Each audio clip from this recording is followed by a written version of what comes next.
예, 빅데이터 관련 기술들을 살펴보도록 하겠습니다.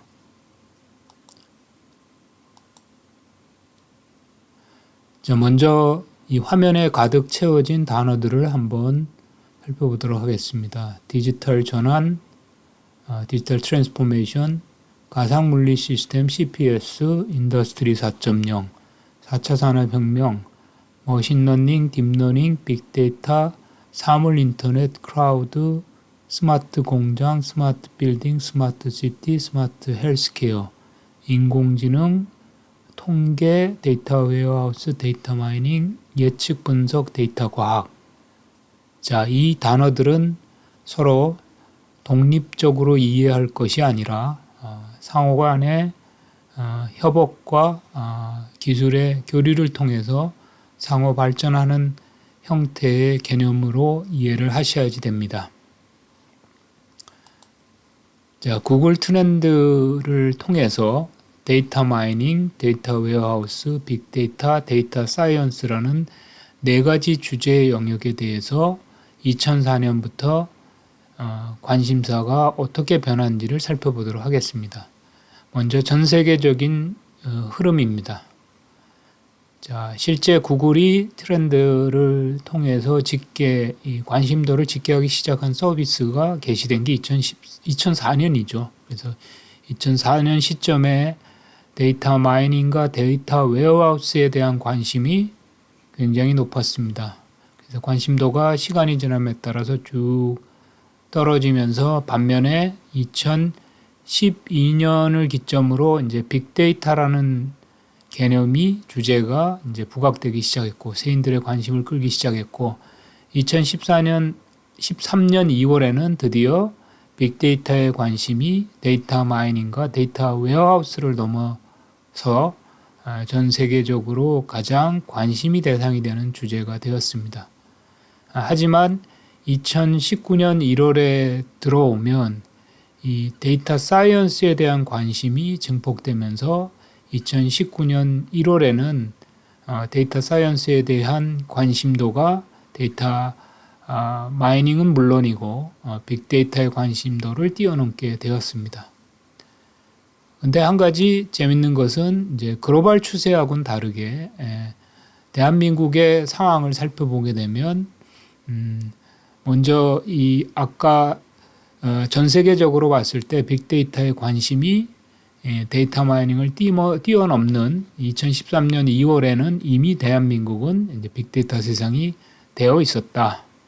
실제적으로 이 대한민국에는 2012년부터 빅데이터의 관심이 굉장히 높았습니다. 그래서 굉장히 빠르게 빅데이터 세상으로 바뀌어가 버린 거죠. 그리고 이 글로벌에서 데이터 사이언스에 대한 관심도가 빅데이터에 대한 관심을 뛰어넘는 그 시점인 2019년 1월에도 여전히 대한민국은 빅데이터 세상입니다. 그래서 우리는 빅데이터 이외에는 별로 관심도가 굉장히 낮다는 것을 확인할 수가 있습니다. 자, 그래서 우리는 지금 현재 빅데이터 시대에 살고 있다 이렇게 얘기를 하고 있습니다. 여기에서 빅데이터 제타바이트 시대라고 얘기를 하고 있습니다. 이거는 좀 오래된 자료긴 하지만은 그래도 우리가 살펴볼 만한 가치가 있는 자료입니다. 2012년을 기점으로 전 세계에 축적된 데이터가 약 2837 엑사바이트, 약 2.8 제타바이트 정도의 규모라고 합니다.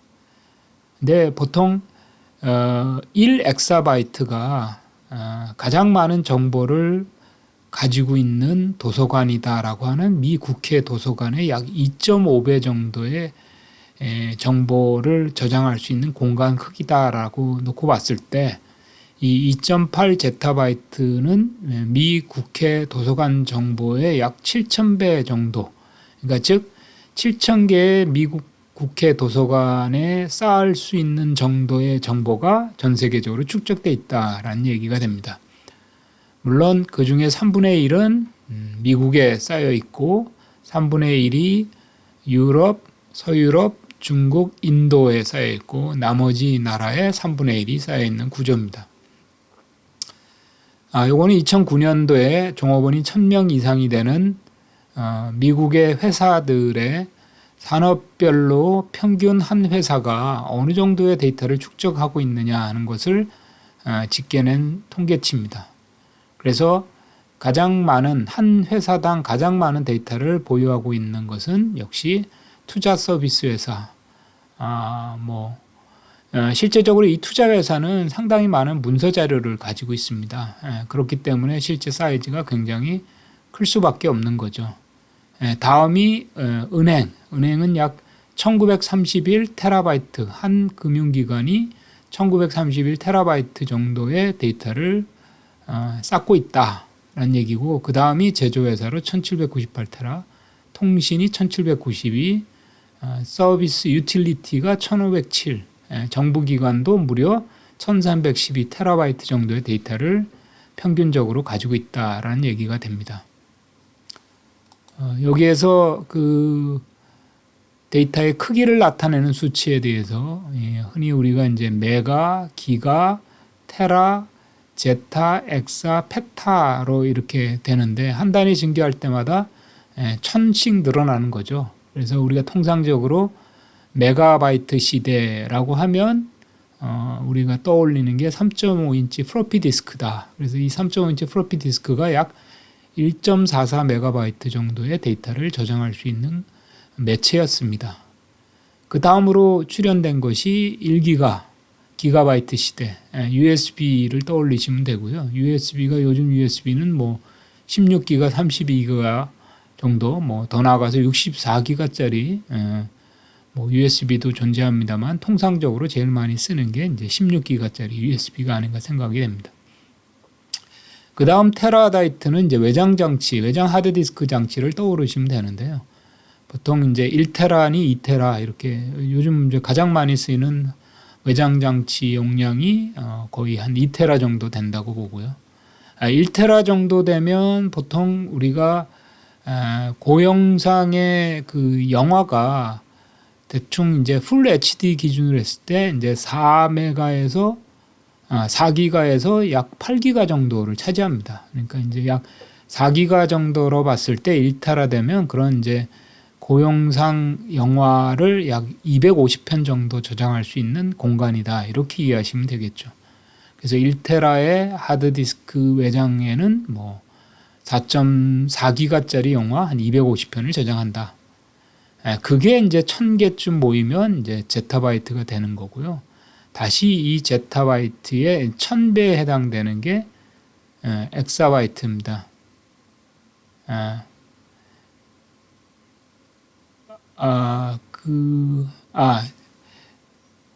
그리고 죄송합니다. 이게 이제 테라바이트가 10개 모이면 이제 페타바이트가 되는 거고요. 1000개 또 데이터가 1000개의 페타바이트가 모이면 엑사바이트가 되는 거고, 또 엑사바이트의 1000엑사바이트가 바로 1제타바이트가 되는 거니까, 앞에서 얘기한 1제타바이트, 전 세계적으로 축적된 게 2.8제타바이트라고 했는데, 1제타바이트라고 했을 때 1테라짜리 외장 하드디스크 약 10억 개 분량, 상상이 안 가는 거죠. 어마어마한 수치의 데이터를 저장할 수 있는 공간이다라고 생각하시면 되겠습니다. 그리고 사실 축적된 데이터가 2.8제타바이트고요. 통신상에 흘러가는 데이터는 이미 2019년에 인터넷상의 트래픽은 1년에 발생되는 트래픽의 사이즈가 거의 2제타바이트 정도 된다고 합니다. 그래서 이거는 축적된 데이터라기보다는 통신상에서 인터넷망을 통해서 흘러가는 데이터의 양이 1년에 약 2제타바이트 정도. 자, 근데 더욱더 놀라운 것은 이런 데이터의 90%가 최근 2년 안에 생성됐다. 그래서 일반적으로 우리가 여러 가지 그 IT 단말기, 컴퓨터나 이런 여러 가지 뭐 은행 처리기 이런 것들을 우리가 이제 흔히 이제 운영을 목적으로 발생되는 데이터다라고 해서 이거를 트랜잭션 데이터라고 했습니다. 그래서 과거에 메인프레임에서 PC로 오고 인터넷 시대, 이제 버추얼 시대, 가상화 시대로 접어드는 거죠. 그래서 PC 시대로 오면서 메인프레임에만 축적된 데이터가 이제 사람들이 데이터를 생성하기 시작하는 거죠. 문서 파일이라든지 여러 가지 개인이 작성하고 저장하는 파일들, 이게 생기고, 인터넷 시대가 오면서 이제 유튜브, 블로그, 페이스북 뭐 이와 같은 소셜 미디어에 저장되는 데이터들이 이제 늘어나기 시작되는 거고요. 2012년에 이제 IoT가 굉장히 발전하면서 기계가 생산하는 데이터들이 기하급수적으로 늘어나기 시작했다는 거죠. 그래서 이 제타바이트 시대가 도래했다라고 얘기하는 겁니다. 한마디로 데이터가 폭증하고 있다는 얘기가 되는 거죠. 자, 그래서 가트너가 빅데이터에 대한 정의를 2011년에 이렇게 했습니다. 빅데이터는 기존의 데이터베이스 관리 도구, 흔히 얘기해서 이제 오라클이라든지 뭐 사이베이스, 인포믹스 이와 같은 기존의 데이터베이스를 관리하고 저장하고 또 수정하고 이런 처리하는 일종의 소프트웨어죠. 데이터베이스 매니지먼트 시스템이라고 하는 DBMS로 다루기에는 너무 데이터가 크다. 그래서 그것을 빅데이터다라고 정의를 내렸던 거고요. 하지만 이 주관적인 이 정의이기 때문에 이 데이터의 사이즈에 대한 거는 이제 바뀔 수 있다. 근데 현재에서는 산업 분야에 따라서 몇십 테라도 빅데이터라고 취급하기도 하고, 특히 제조 분야 같은 경우에는 뭐 몇 페타바이트를 이제 빅데이터라고 정의를 합니다. 그래서 이제 큰 데이터긴 하지만 그 크다는 정의가 기존의 데이터베이스 관리 도구를 넘어서는 크기의 데이터다라고 해서 흔히 이제 코끼리를 냉장고에 집어넣는 상황, 냉장고가 기존의 DBMS고요. 빅데이터가 바로 코끼리가 되는 거죠. 좀 더 구체적으로 살펴보면 말 그대로 빅데이터는 큰 데이터, 그래서 수십 테라에서 수 페타바이트 정도의 크기의 데이터. 근데 사실 빅데이터의 특징이 큰 데이터만 빅데이터가 아니고요. 다양한 유형의 데이터도 역시 빅데이터라고 부릅니다. 우리가 흔히 DBMS로 관리하던 데이터들은 이 OIR이 잘 맞는 숫자화되어 있는 데이터, 코딩화된 문자 데이터였습니다. 관리하기가 좋죠. 근데 이런 텍스트라든지 화상, 소리, 영상 같은 경우를 흔히 우리가 이제 비정형 데이터 혹은 비구조화 데이터, 그래서 unstructured 데이터라고 부르는 거죠. 이거는 저장하기도 힘들고 관리하기도 힘들고 다루기가 굉장히 어려운 거죠.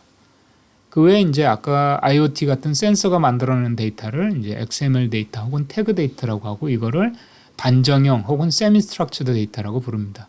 그래서 이렇게 이제 우리가 관리하고 처리하는 데이터 유형이 훨씬 더 다양해졌다. 그래서 이런 다양한 데이터들을 다 빅데이터다라고 부른다라는 얘기가 되겠고요. 그리고 또 다른 특징은 이제 빠르게 변한다. 거의 실시간성 스트리밍 데이터라고 얘기합니다. 소셜 미디어 데이터, 이메일 데이터, 감시 카메라, 센서, MES, 이제 Manufacturing Equipment System, 그러니까 이제 컴퓨터의 도움을 얻어서 생산하는 시스템이죠. 생산 시스템, RFID, 근거리 센서, 이런 각종 센서가 만들어진 데이터도 역시 빅데이터라고 부른다.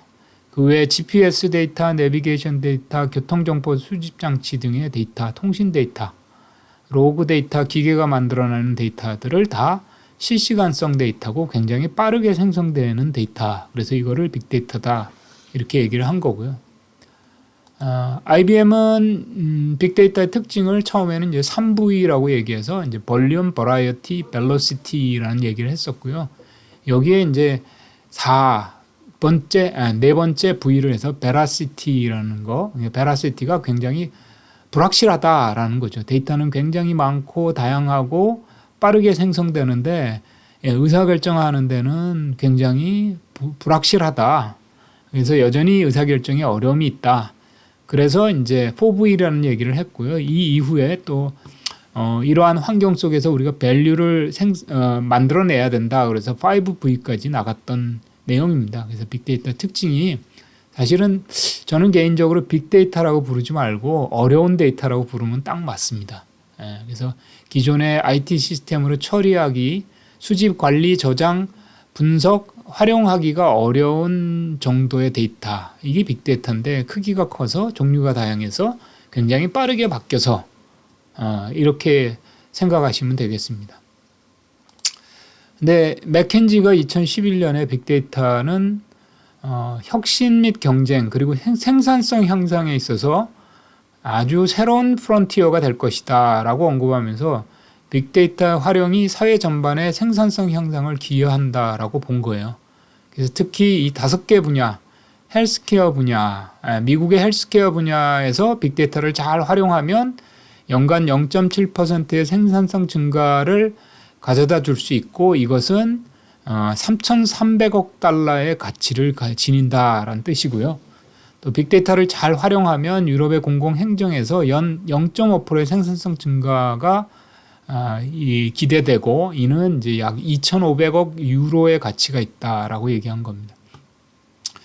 또한 전 세계적으로 개인의 위치 정보는 서비스 공급자에는 매출 1,000억 이상의 향상을 기대하는 거고, 이 개인의 위치 정보를 잘 활용하면 사용자한테는 약 7,000억 정도의 혜택이 돌아간다 이렇게 얘기를 한 거죠. 또 미국 소매업에서는 이제 빅데이터를 잘 활용하면 연 0.5%에서 1% 정도의 생산성 증가를 기대할 수 있다. 그리고 이거는 이윤의 약 50% 정도의 증가를 가능케 한다라는 얘기가 되는 거죠. 제조업 분야에서는 제품 개발비의 50%를 감소할 수 있다. 빅데이터를 잘 활용하면. 또한 운전자본, 운영자금이죠. 운영자본의 약 7% 정도를 절감할 수 있다. 이렇게 얘기를 하고 있습니다. 또한 맥킨지는 2013년 보고서에는 이렇게 Five Opportunity of U.S. Growth and Renewal, 그래서 이제 세계 최대 경제 대국인 미국이 지속적으로 세계 강국을 유지하려면 5가지 분야의 기회에 적극적으로 참여해야 된다라고 얘기했고, 이 Five Opportunity 중에 하나가 바로 빅데이터다라고 얘기를 한 거죠. 그러니까 미국이 강대국을 유지하기 위해서는 빅데이터에 과감히 투자를 하고, 그런데 이제 그 중에서도 제조, 유통, 보건, 의료, 공공 부문에서 활용성이 높고 경제적 가치가 굉장히 크다. 그래서 이런 빅데이터가 가진 잠재적인 가치와 빅데이터가 수집, 저장, 관리하기가 얼마나 쉬우냐, 그 다음에 경제 규모를 어느 정도 크기를 차지하느냐는 걸 가지고로 여러 가지 분야를 이제 살펴보고 그 중에 4가지 분야를 꼽은 거죠. 그게 이제 가버먼트, 리테일, 매니팩처링, 그 다음에 리테일 분야입니다. 매니팩처링, 리테일, 가버먼트, 헬스케어, 이렇게 4가지 분야를 꼽았습니다. 여기서 한 가지 또 재밌는 사실은 이 4가지 분야 중에서도 유통 제조는 빅데이터를 잘 활용하면 생산성을 향상시킬 수 있다라는 얘기죠. 그래서 그 유통 제조 분야의 생산성 향상의 규모가 연간 GDP를 최대 325빌리언, 우리 돈으로 약 390조 원을 증대시킬 수 있다. 매년 이런 얘기가 되는 건데, 그런데 이 보건의료와 공공부문에서는 반대로 생산성 증가가 아니라 비용 절감을 얘기했습니다. 그래서 빅데이터를 잘 활용하면 보건의료 부문이나 공공부문에 들어가는 돈의 약 285빌리언, 우리 돈 약 342조 원을 절감할 수 있다. 그러니까 결국은 유통 생산 쪽에서는 빅데이터를 활용해서 생산력을 키우자는 얘기고요.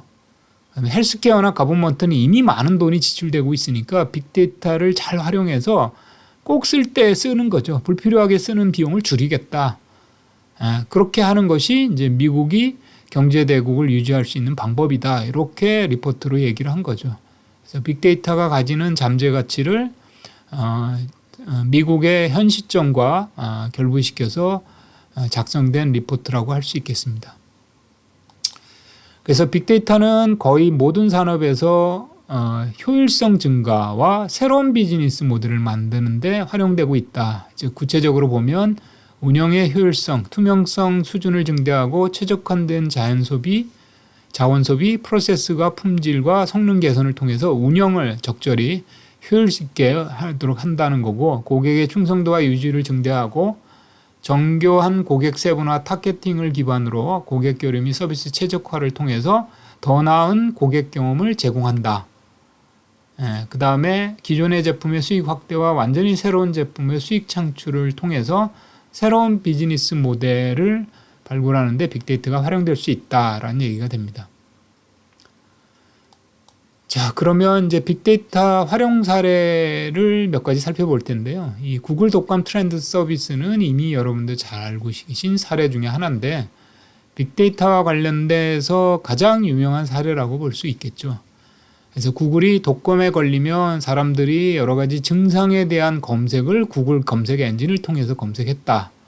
그래서 얼마만큼 사람들이 검색을 많이 하느냐 하는 이 검색량이 결국 그 해당 지역의 독감이 얼마만큼 확산됐다 하는 것을 알 수 있는 증거다.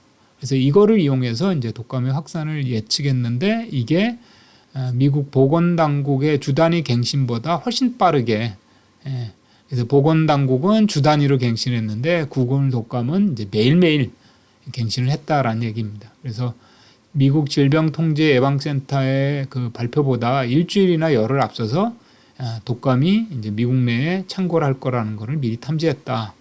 사람들이 구글 독감과 관련된 내용을 검색하는 걸 보고 알았다라는 얘기가 되는 거죠. 자, 이 사례의 빅데이터 특징을 살펴보면, 얘는 이제 대규모 데이터라고 보기엔 소셜미디어인데 그렇게 사이즈가 그렇게 크지는 않습니다. 소셜미디어 데이터이기 때문에 이제 구조화 데이터고 비구조화 데이터고 소셜미디어고 실시간으로 사람들이 검색하는 양을 하니까 실시간 데이터. 하지만 이제 기계가 생산되는 데이터라고 보기에는 어려운 거죠. 두 번째 사례는 이제 베스타스 윈드 시스템이라고 하는 세계 최대 규모의 덴마크 풍력 터빈 생산 업체입니다. 매출이 64조, 전 세계 이 풍력 터빈 시장 점유율 32%, 3분의 1을 차지하고 있는 아주 엄청난 회사죠. 근데 이 회사가 공급하는 이런 풍력 발전 터빈, 우리나라도 저기 보면 이제 대관령 언덕에도 있고, 뭐 한계령 가는 그쪽, 거기에도 있습니다. 이렇게. 그리고 또 남해안 쪽에도 가서 많이 설치가 됐어요. 근데 이런 풍력 발전용 터빈은 수명이 약 20-30년 정도 하는 거고요. 가격도 설치비도 그냥 수백만 달러에 이를 정도입니다. 그래서 한번 제대로 된 데 설치하지 않으면 이제 두고두고 골치가 되겠죠. 그래서 이 베스타스는 최적의 풍력 발전 터빈 위치 결정 모형을 개발하기 위해서 지구를 1km, 1km의 격자로 전부 잘라서 그 각 격자의 그리드 상의 기온, 강우, 풍속, 습도, 대기압 등의 기상 데이터하고 지리적 데이터 등의 약 160개의 매개 변수와 178개의 과거에 설치했던 풍력 터빈의 운영 데이터를 기반으로 해서 이 데이터가 약 수 페타바이트 정도의 데이터입니다. 이거를 통해서 최적의 풍력 터빈 입지 선정 및 발전 효율, 수명을 위해서 최적화 운영 모델을 같이 개발한 거예요. 그래서 이를 통해서 이제 전 세계 최고의 점유율을 내는 회사로 발돋움할 수 있었다는 얘기가 되는 거고요. 그래서 이 사례는 대규모 데이터고 비구조화된 데이터고 센서 데이터이기 때문에 그렇습니다. 소셜미디어 데이터는 아니고 실시간 발생되는 데이터고 기계가 발생되는 데이터입니다. 또 다른 사례는 이제 미국 국립해양대기청이라고 하는 노아와 NWS라고 하는 미국 국립기상청. 근데 이들은 이제 50년 전서부터 빅데이터를 다뤘다라는 얘기를 하고 있습니다. 그래서 매년 생산되는 데이터가 약 30페타바이트 정도. 위성이나 선박, 항공기, 부표 등에 장착된 센서로부터 약 350억 개의 데이터를 수집한다고 합니다. 그리고 이 장치들에서 축적된 데이터를 통해서 모델링을 해서 여러 가지 기상 정보를 이제 제공하고 이 기상 정보는 이제 국방부나 혹은 나사 등의 정부기관에서 또 활용을 한다라고 합니다. 그래서 이런 데이터는 특징이 보면 대규모 데이터고 비구조화 데이터고 센서 데이터, 세미 스트럭처 데이터죠. 소셜미디어 데이터는 아니고 실시간으로 발생되는 데이터고 역시 기계가 발생되는 데이터입니다.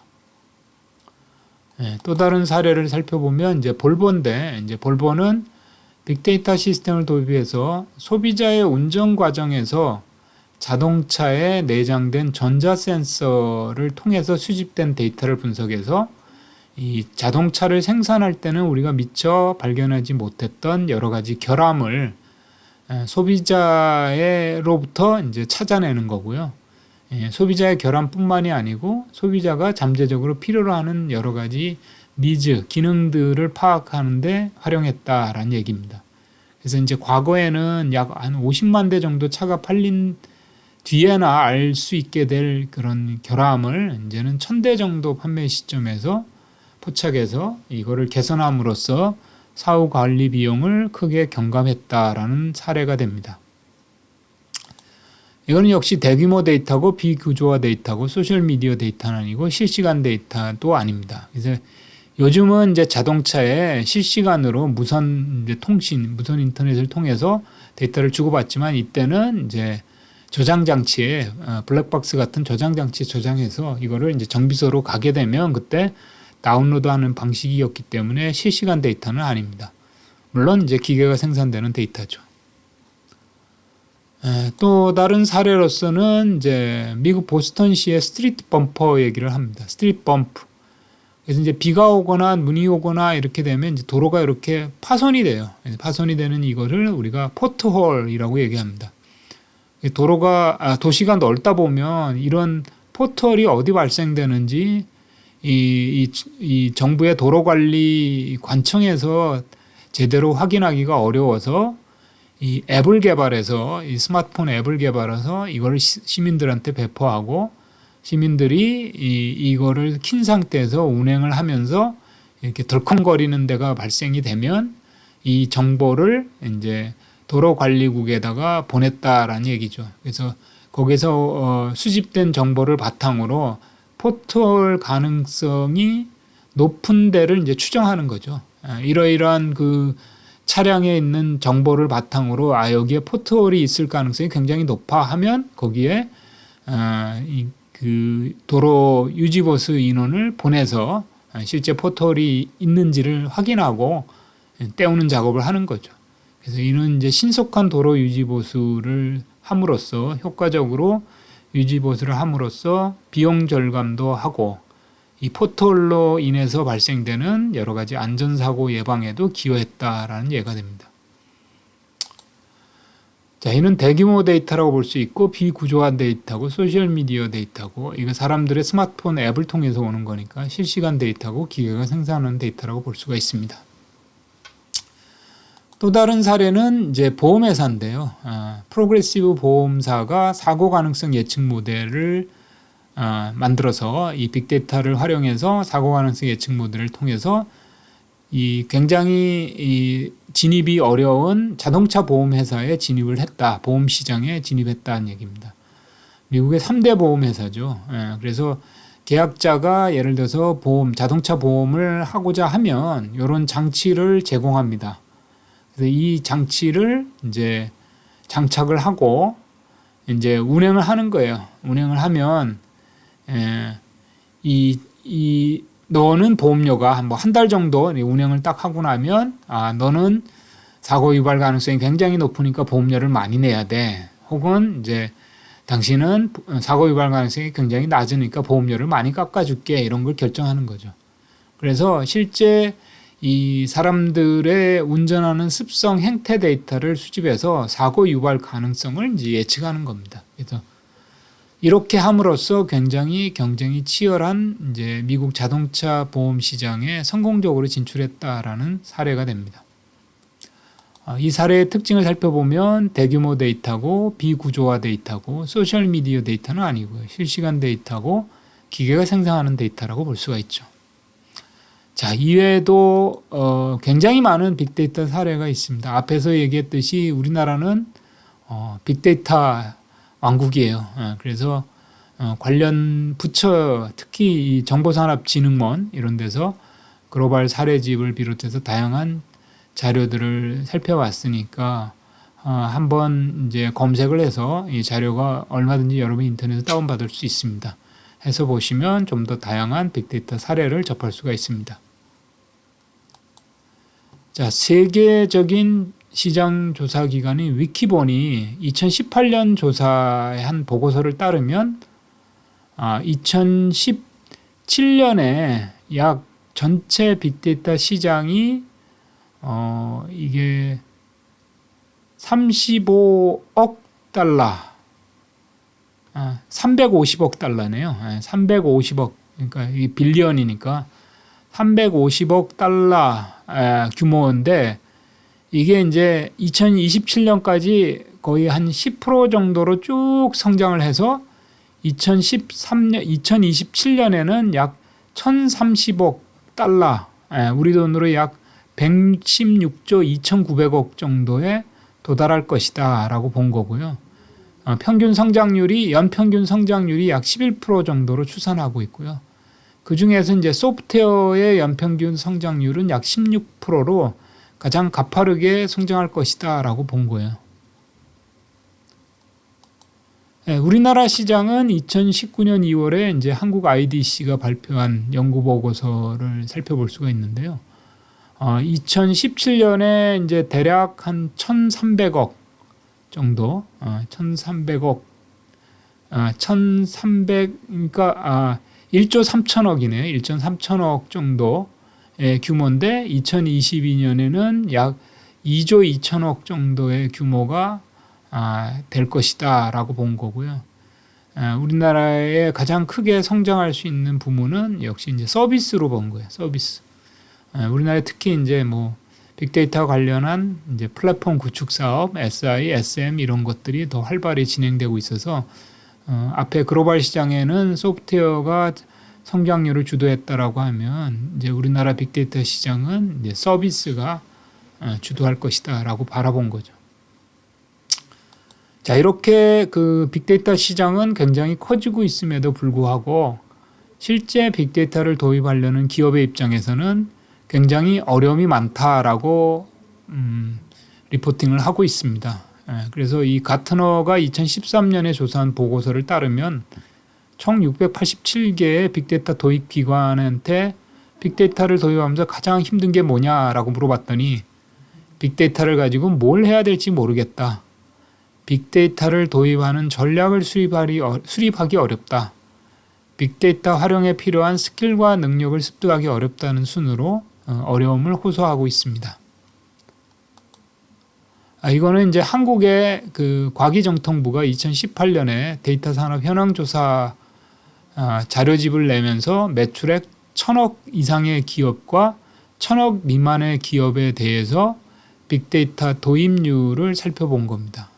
그랬을 때 1,000억 이상의 기업은 약 13.8%, 총 290개 업체 중에 13.8% 정도가 빅데이터를 도입한 데 반해서 1,000억 미만의 기업은 약 3%, 399개 업체의 약 3% 정도가 빅데이터를 도입했는데 2018년 들어서면서 매출 1,000억 기업에서는 도입 비율이 더 늘어났고요.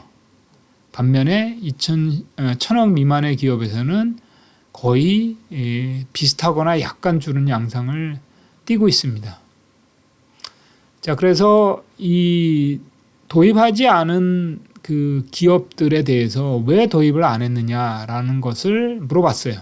2017년과 2018년에.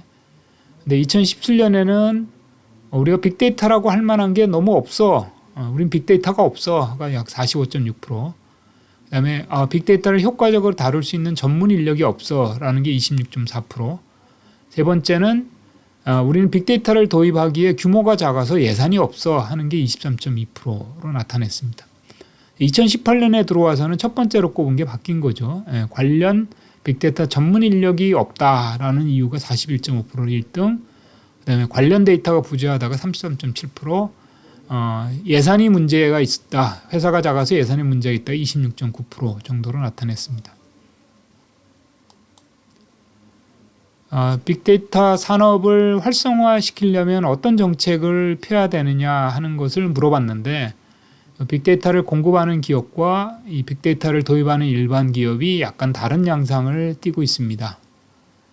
그래서 빅데이터를 공급하는 업체에서 가장 많이 요구한 것은 이제 빅데이터 관련 연구개발 지원과 정비, 법 제도의 정비, 빅데이터 유통체계를 마련해 달라라는 것을 꼽았고요.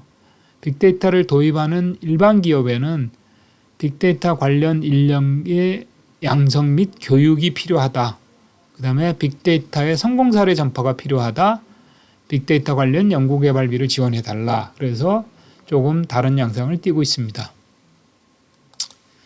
예, 잠깐 쉬었다가 진행하도록 하죠.